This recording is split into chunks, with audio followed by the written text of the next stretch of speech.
So the best way to decrease the chance of substantial deck repairs is to, stay on top of it, is to look for those early warning signs. And in addition to that, you need to make sure you keep the deck clean.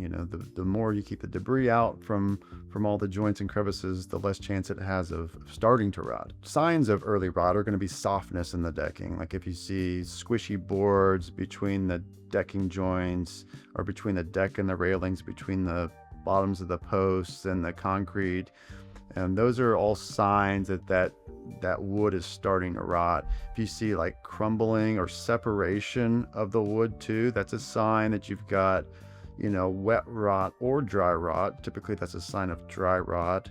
A lot of times we see dry rot on posts, railing posts that, as that end grain faces upwards. That's a place where water will sit and that post will start to kind of spread apart. That's a sign of rot. And the best way to prevent costly repairs for that wood decking is to catch it and address it early. So getting those areas cleaned out and getting sealers applied thoroughly to those. So if you feel a board is starting to get a little bit soft, but it's not rotted out yet, or maybe the top of the post is starting to get a little bit soft, the bottom of the post is starting to get a little bit soft, is really to get that cleaned well. You can use wood deck cleaners and you can power wash it.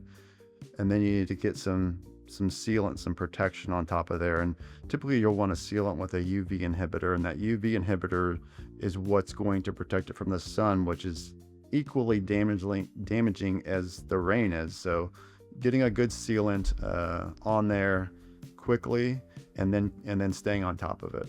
Now, using a composite deck, you're not gonna have these issues.